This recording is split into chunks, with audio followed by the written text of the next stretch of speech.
angali pale. Maana pale pale. Leo tunataka ingia ku 7e partie ya hii mafundisho. Juu ku YouTube kuisha kwa tayari parti 6 za muti katika kibanda cha seremala. Tunasoma 1, 2, 3 mstari wa 13. Les charpentiers étend les cordeaux. Il fait un tracé au crayon.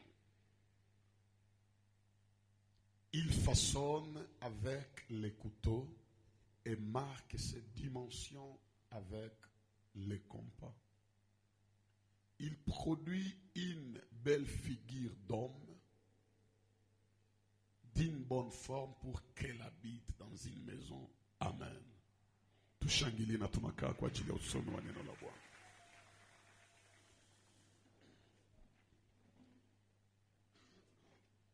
Kwa wale ambao tulianza mkutano, nani mwenye hayakuwaka na sie leo njoo nafika ya kwanza? Kuko bamoya leo njoo depuis tulianza leo njoo nafika ya kwanza. Tuko nazungumzia muti katika kibanda cha seremala. Nataka chukua dakika chache na niulize mbele niingie muneno. Nani mwenye alikia na ile mahitaji mwaliandika? Naona ni wa mingi.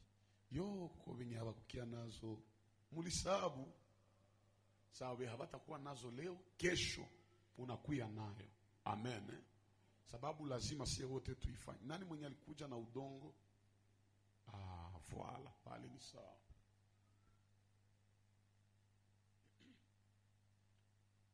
Tulisema kibanda ni nyumba ya Mungu. Seremala ni nani? Muti ni sisi. Nataka unisikie sababu nataka nifundishe saa hii. Hata kama muda unakimbia, lakini nataka nifundishe.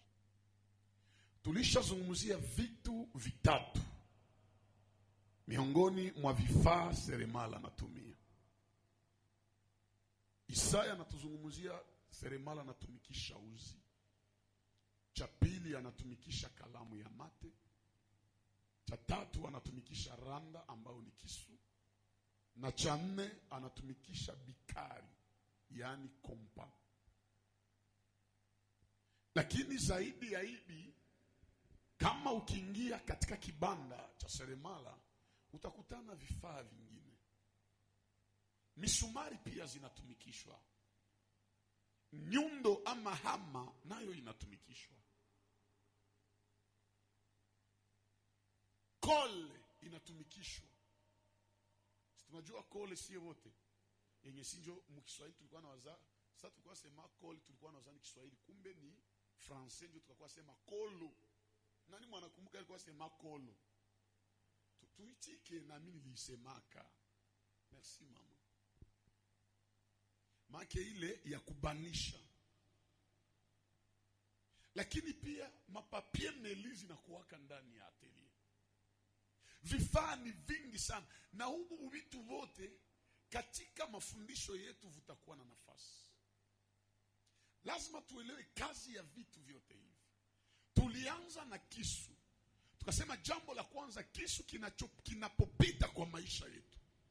Randa inapopita kwa maisha yetu si kwa ajili ya kutufurahisha, lakini ni kwa ajili ya kutuumiza, kwa ajili ya kututesa, kwa ajili ya kututengeneza. Tunapoteza mnofu, tunapoteza mwili, sababu mbao ikianza pitiwa kwa randa lazima ipoteze mwili. Njoo nasikiaka inaanza tosha vitu wanaitaka biranda. Si mnakumbuka ile biranda? Ile biranda biliko natoka kumuti, kazi yake ni kwenda kigeuka moto batenda lichomo. Manake kazi ya ile kisu ni kutosha yenye havina maana kwa maisha yetu. Kuko wakati ingine mtu anaweza jibandula kuwe anakutoka bila wewe kosa, kumbe ni kisu ya Mungu imekia mtosha juu hana wa maana kwa maisha yako. Ndio maana Jehova anamuondoa. Kwa hiyo hapana lilia kila mwenye anakuacha. Kuna wale wanakuacha ni mapenzi ya Mungu, sababu hauwezi endelea kama angali pale. Na niko natangazia mtu moya, Mungu akutenge na kila mtu ambaye ni kila ndaya maisha yako. Unajua kitembea na viranda, sata lungula na ota lungula. Kuko mtu munatembeaka naye kumbe ni jambazi, kumbe ni bandia. Sasa ukibanana naye siku watamubana, watakuita na wewe mwizi. Naomba Mungu akutenge na watu kama hawa. Mungu akutoshe na watu kama wale, akutie mbali nao kwa jina la Yesu. Unanipa amena, vinafanyika kwa jina la Yesu. Unapandisha mkono kusema amena, Bwana naifanya kwa jina la Yesu. Hasa niko natangazia mtu moja, wale wanafiki lazima Bwana watoshe kwa maisha yako. Kuna wengine wanachekaka na we, kumbe ni hipokrite ya maisha yako. Iko na kuonesha meno, lakini muroi kwa sema ukufe.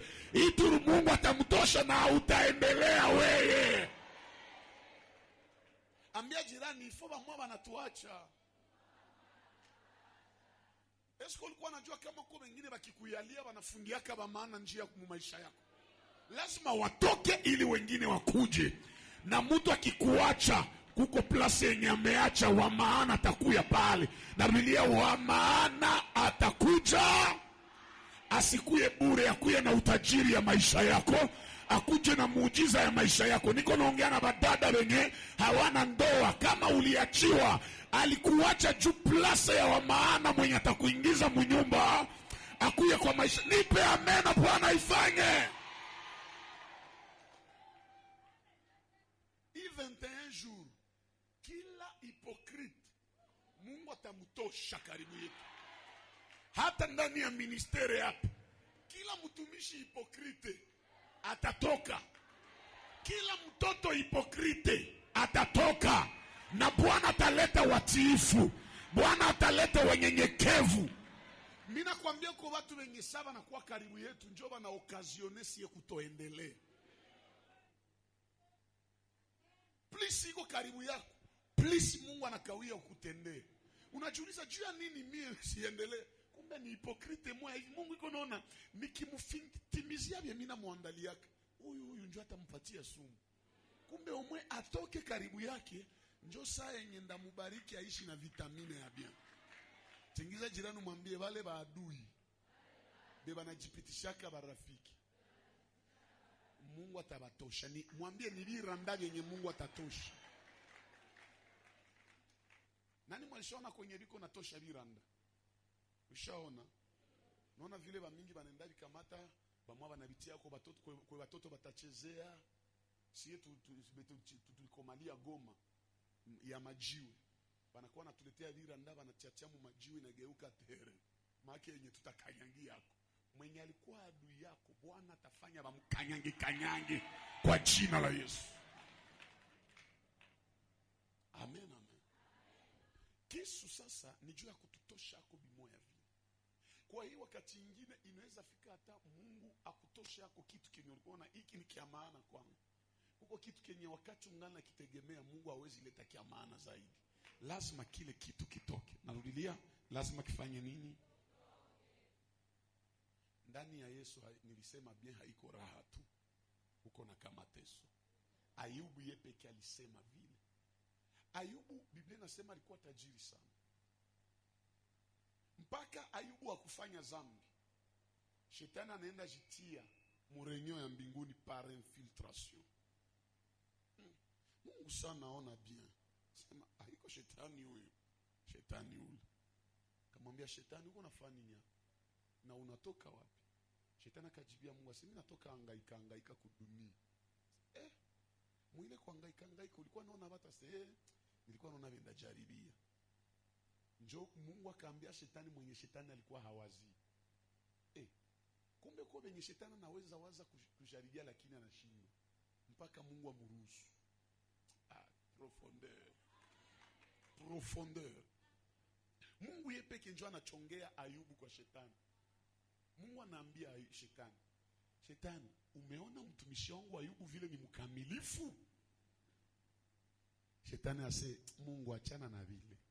Kama Ayubu anakuwa mkamilifu kwako, ni juu ulimpatia kila kitu. Maisha yake iko bien. Mungu alikuwa anatilia Ayubu confiance. Akamwambia, mimi sidhani kama Ayubu iko bien na mie juu ya vitu. Shetani ase, nipatie tu ruhusa. Mnasikia vile Shetani akaambia Mungu, nipatie tu ruhusa niende. Manake Shetani alikuwa alishawinda Ayubu, akakosaka gisi ya kumfikia. Na wewe hii turu Mungu atazuiza wabaya kukufikia. Narudilia, atawazuiza kwa jina la Yesu. Njoo Mungu akamwambia wende faa vyote wenye unataka, usimuue tu. Shetani akajua mimi naenda nyanganya Mungu Ayubu wake. Akafika kwa Ayubu mara moja. Ayubu kidogo na kidogo iko mnyumba, upele naanza, jipu zinaanza.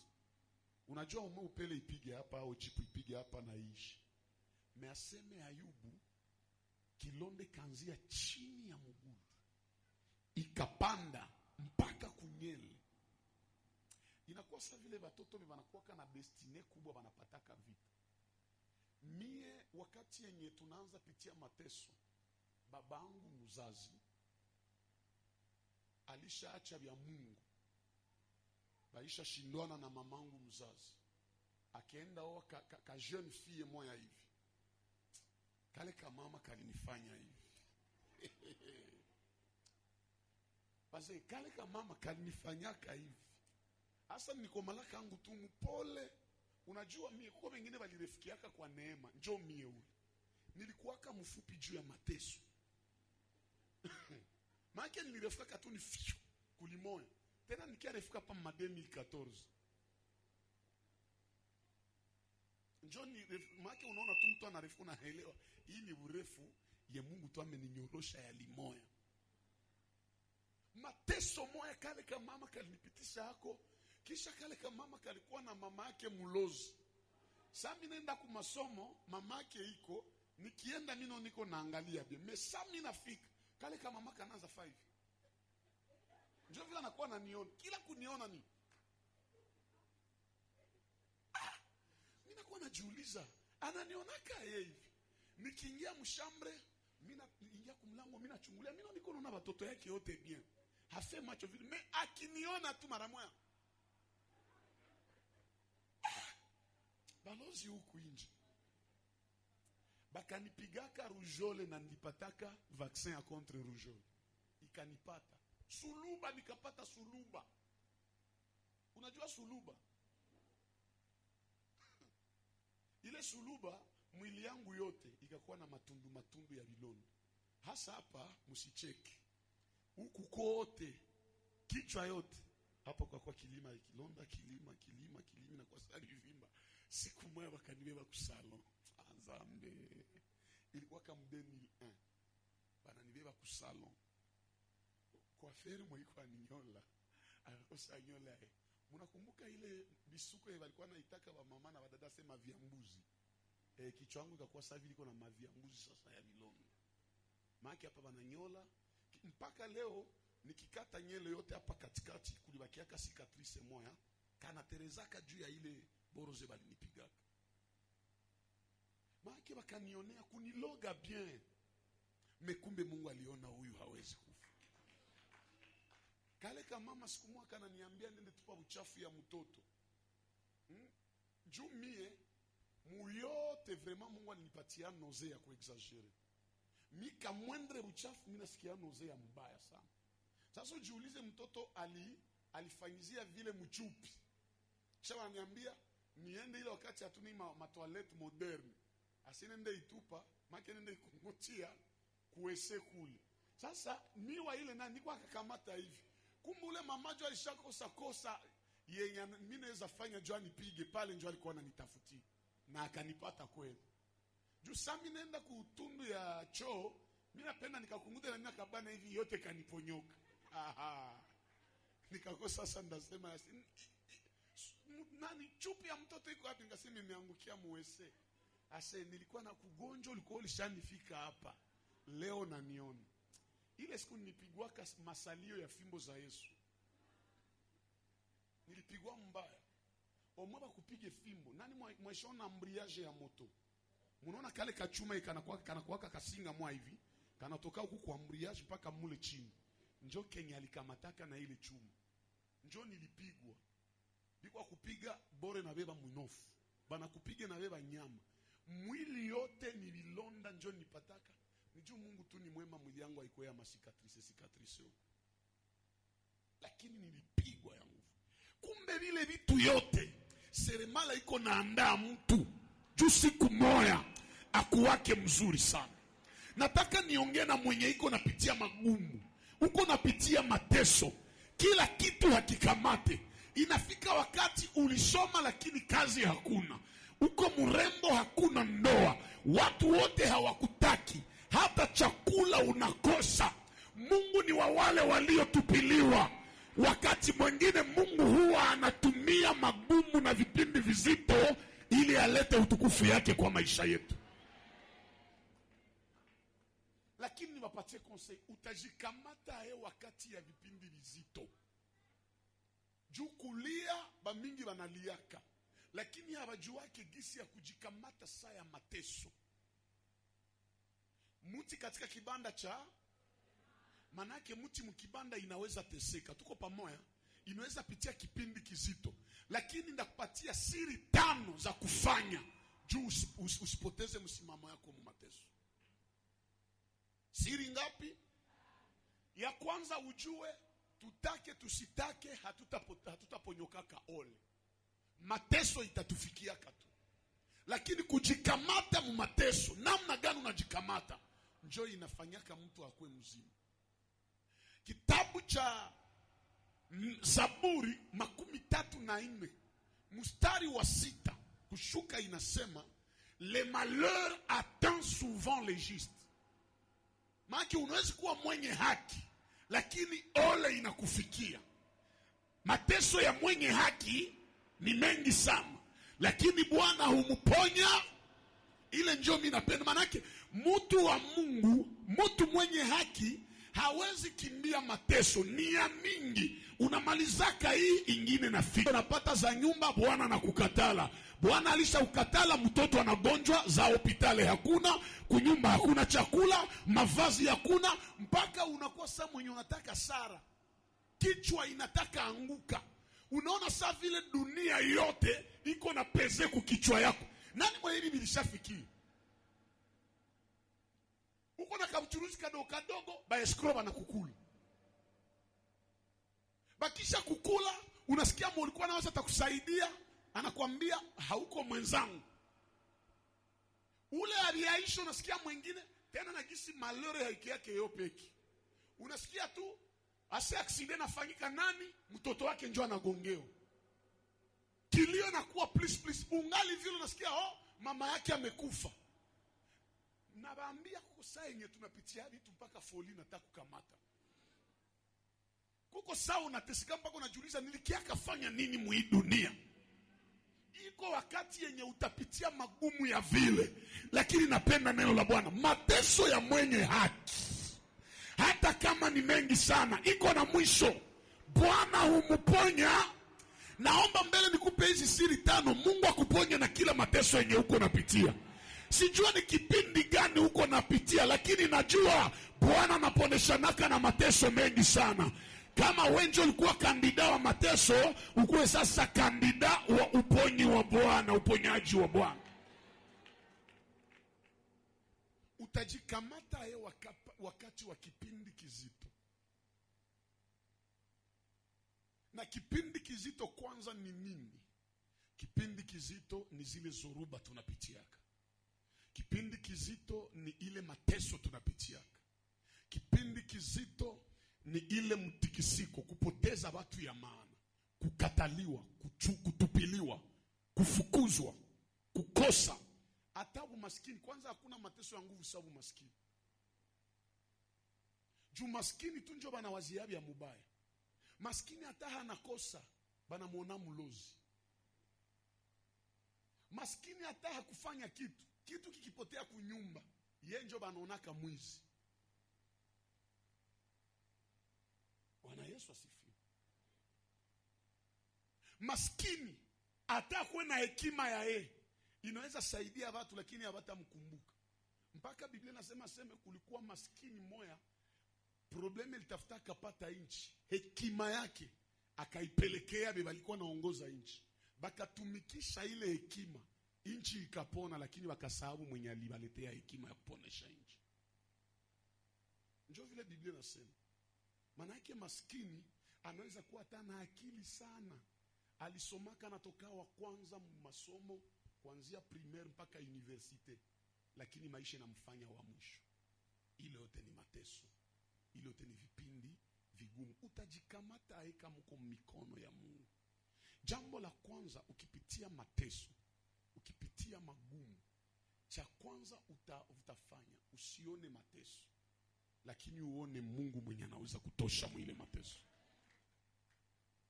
Kinaachaka tunashindwa kila leo ni wakati yenye tunaona mateso na tunaconclude hii itatuua.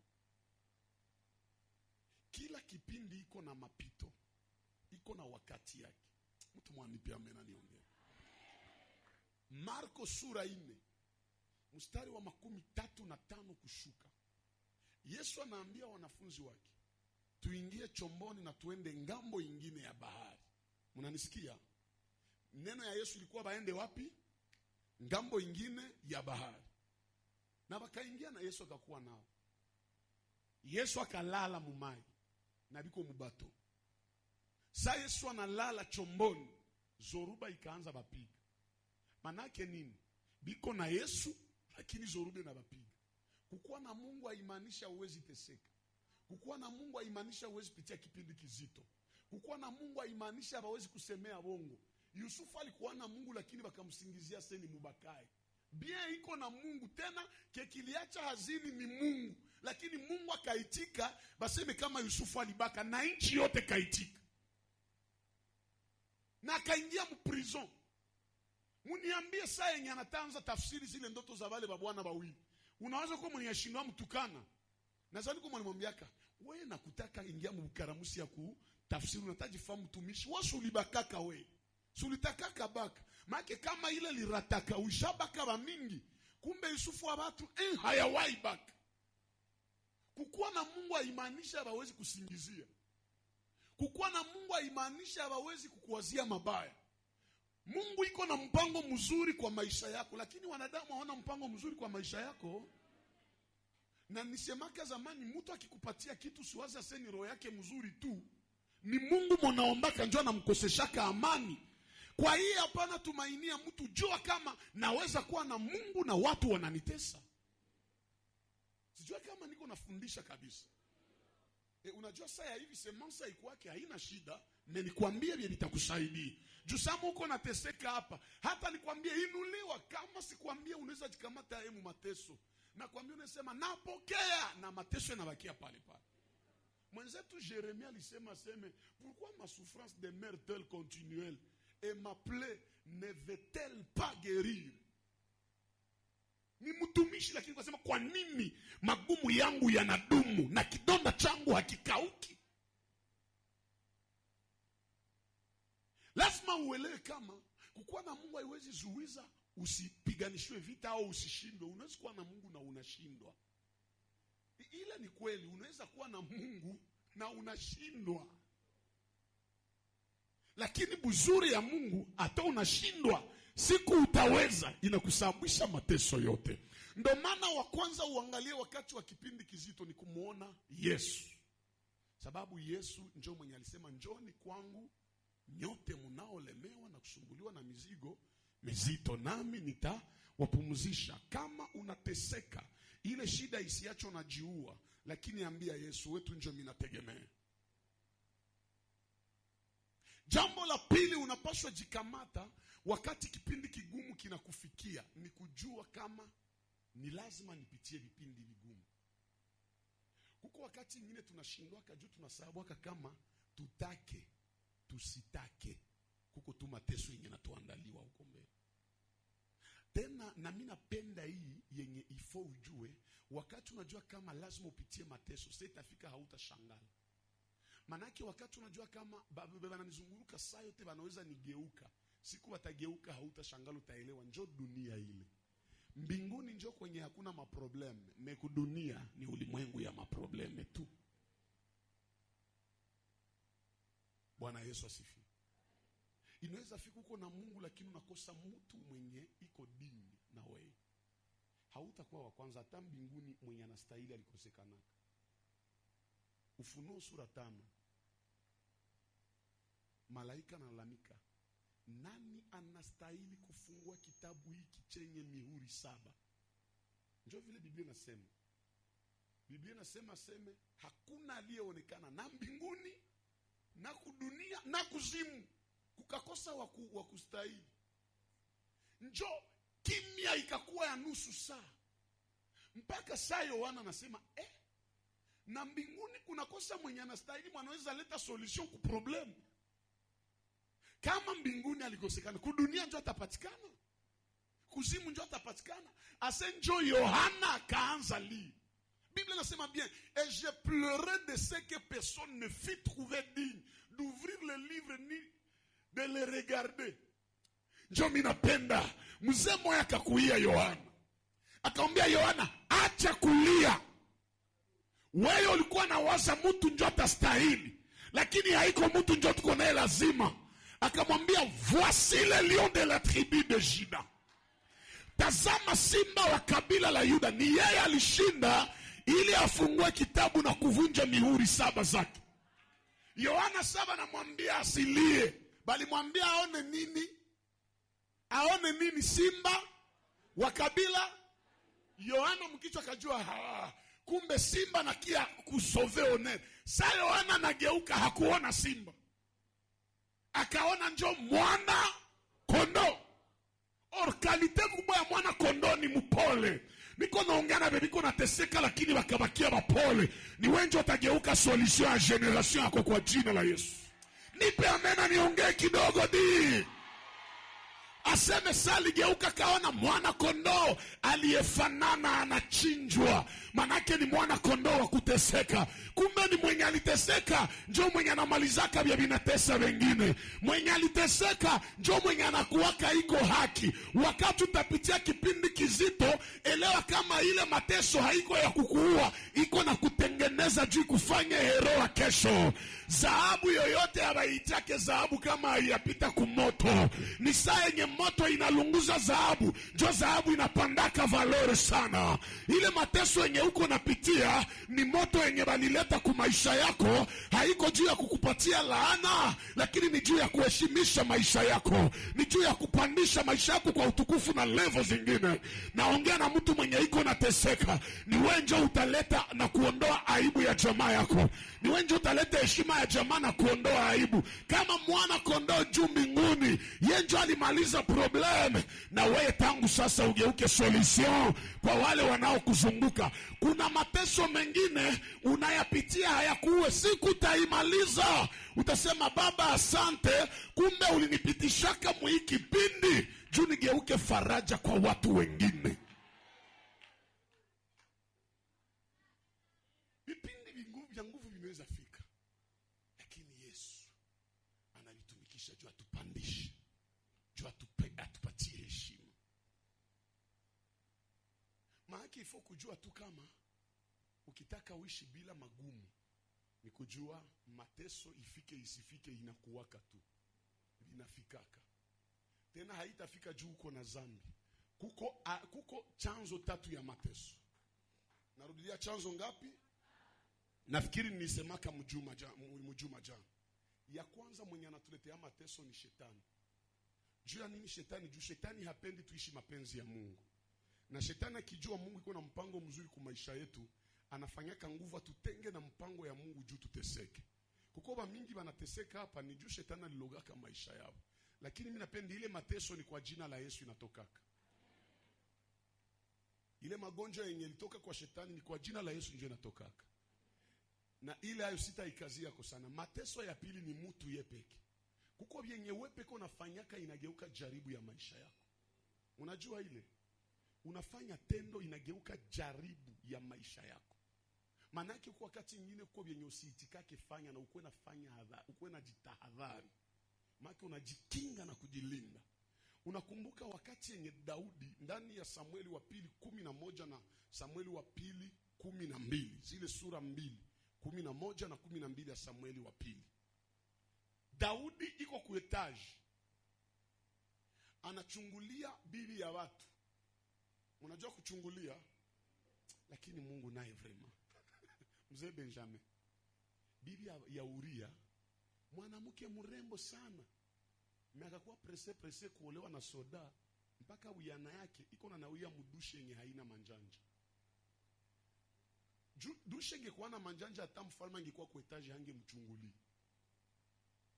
Mfalme iko kwa etage anachungulia, ona uyana na akatamani. Hakuishia kutamana, akasema muniletee mujakazi. Akaprofite mujakazi. Mujakazi na atakatala yeye anapata opportunity ya kupita na mfalme. Bakamaliza vitu. Jaribu ikakuwa mimbe kaingia. Sa mimbe naingia, Daudi akaona iboro. Bakijua kama nilibebesha bibi ya soda wangu mimba, nilia haya. Njo Daudi akapanga uishe soda wake. Akatumia Yoabu barua akamwambia utie Uria kuran ya kwanza saa ya vita na ujikazi kwa ataingia wamuue. Bakapatia lakini kuko na wengine nao ba Uria ni bapumbafu. Barua yenye naandikiwa mo kukufa ya Uria njo baliipatiaka aipelekee Joab. Kisha Uria nakimbia na barua yenye inasema juu ya condemnation yake bila kutupa licho. Kisha saba nani Joab anamaliza soma, anamwambia kijana Uria, mfalme amesema leo wewe ndio utakomande. Leo wewe ndio utakuwa mbele. Kwa hiyo anakuinuaka kumbe kuna kuexpose kukufa. Anakutapa ya bongo kumbe kwa penda upate haya. Mungu akutenge na bavile kwa jina la Yesu. Uria kakufa. Sa Uria nakufa, habari zinafikia Daudi ase amekufa. Daudi akaita Bathsheba, kijakazi kuya sasa kia ingia mumwangu. Njo nabii Nathan akamtokea Daudi. Akamletea mfano. Akamwambia mfalme, niko na mawazo mimi nataka kuongelesha. Sasa niambie mtu wa Mungu. Sijui na unaweza jije kuibia. Kuko bwana mmoja alikuwa na kambuzi kake kamoya tu. Kisha tajiri wa mambuzi za mingi akamuuia akakamwana njoke kanampatia aka maisha. Daudi bisirani, nani mwanaweza fanya vile ni mumalize sai? Usikuwa na kondane watu na samwa na huko na vya mubaya kuzidia vyenye huko na watu. Njo mara moya mfalme nabii akaambia mfalme, ule bose ni wewe. Na kale kambuzi ni mtumishi wa watu mumeuisha. Kisha akasema asema Bwana, bienye ulifanya vinaleta ole kunyumba yako. Manake vya mtu anafanya haliwezi muishia yako yepeki.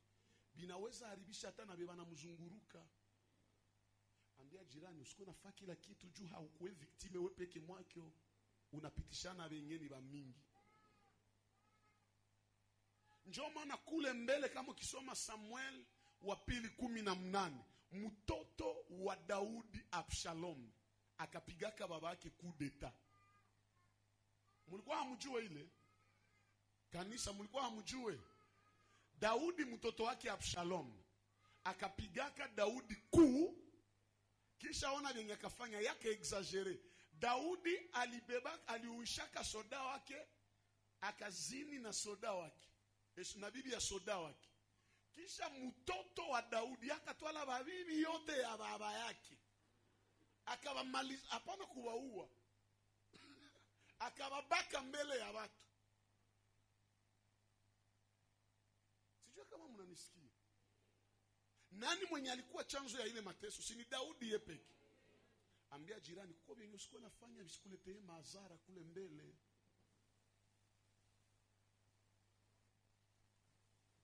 Eske tuko pamoja? Na njia ya tatu ya mateso ni Mungu. Hii ya Mungu hai. Nirudie kwa hii ya pili. Dawa ya hii ya pili, ukitaka mateso ishe yenye wewe peke ulikuwa chanzo. 1. Utubu. 2. Ubadilishe tabia. Tuko pamoja? Kama ni makosa yenye ulifanya kutotii sheria ya Mungu, unatubu, Mungu anakusamehe, hicho anasabu kama makosa ya mtu. Na ubadilishe tabia. Iko erreur uko inarudilia les mêmes erreurs. We ule. Nani mwaliiba fulani? Tena ameiba. Na mimi sijui kama shetani ananiingiaje. Kuko saa yenye tunasingiziaka shetani. haiko shetani, ni wewe peke. Tena ulisema bongo, sijua niliponyokewa. Wewe tu ndio utakuwa nasemeana bongo, haiko shetani, ni wewe peke. Bile habigaribishia mwingine, kwanza ni wewe ndio liko naharibishia. Alafu hii ya tatu ni ya Mungu. Hii ya Mungu hayo. Atatuombe. Mateso ya Mungu anasukuma. Atatukuombea aye. Kama hayakuwa wakati yake Mungu aliweka itaishi, haiwezi ishi. Narudilia, mateso yenye Mungu anakutumia, hata watumishi basi kuempoze mikono, bakuempoze migulu, na kuambia Mungu atabakia kimya mpaka umalize ile kipindi. Ndio maana Yesu alisema kila mtu akitaka nifuate auchukue msalaba wake mwenyewe. Ile mateso hata uombe aye, hauna zambi, haiko shetani njoo anaileta, uko naishi utakaso, kutoa unatowaka, seke, jene unafanya vyote, lakini mateso haiishi. Buzuri ya hii mateso haikuwe kutuzaraulisha. Mungu akileta mateso ya hivi ni juu ya kukupatia sura, kukupatia ujuzi fulani ndani, ili utakapovuka useme asante Ebeneza. Nipe amena nimalizishie hapo. Yusuf aliteseka miaka 13, mnajua ile. Aliuzishiwa na wandugu yake na iko na miaka 17. Akakia kuwa premier ministre na anakuwa na miaka 13. Kutoka 17 mpaka 13 ni miaka ngapi ile? Si 13. Yusufu aliteseka miaka 13. Mwizi miaka 13. Mkumbuke kama Yusufu alikuwa na lotatu vya mzuri.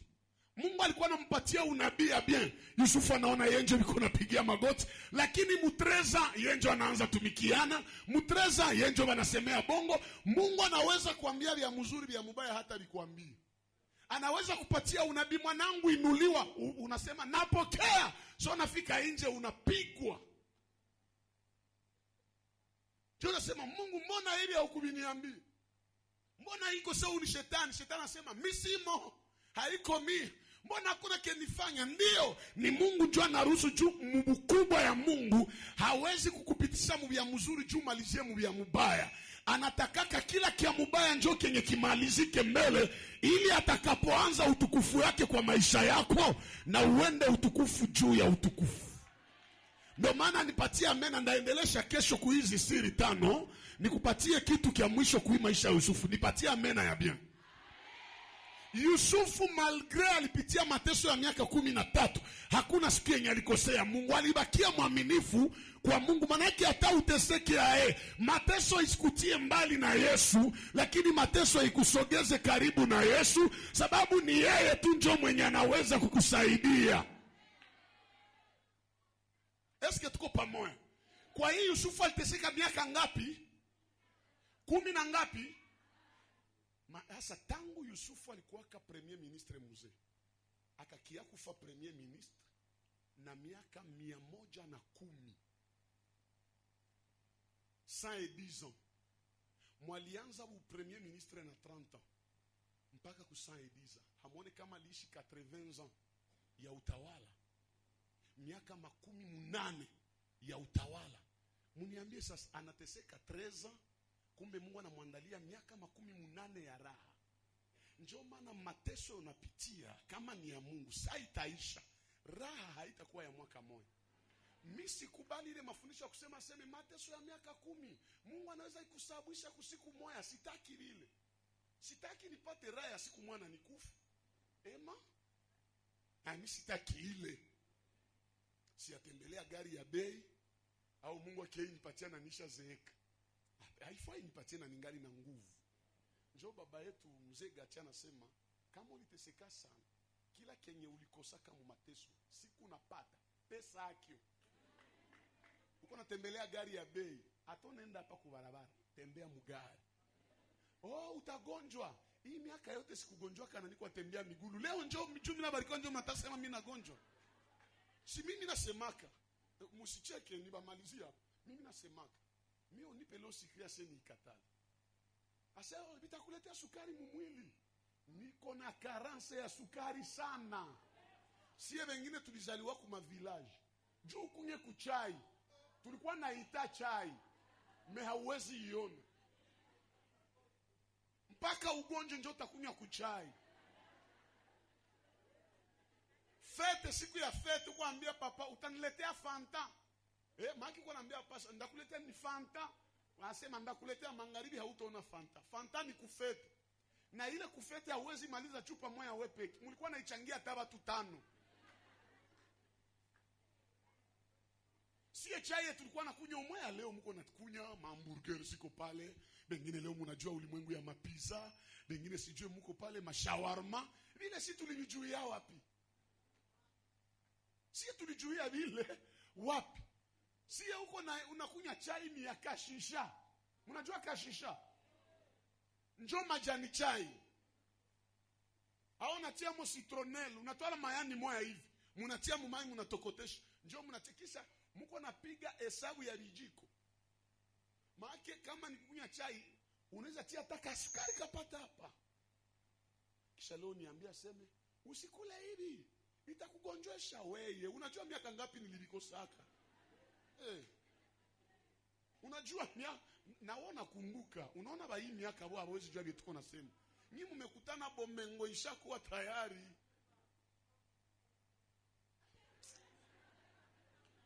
Wewe ushakunyia mai muliani. Ushakunyia mai muliani. Mungu atubariki. Tutaendelesha kesho.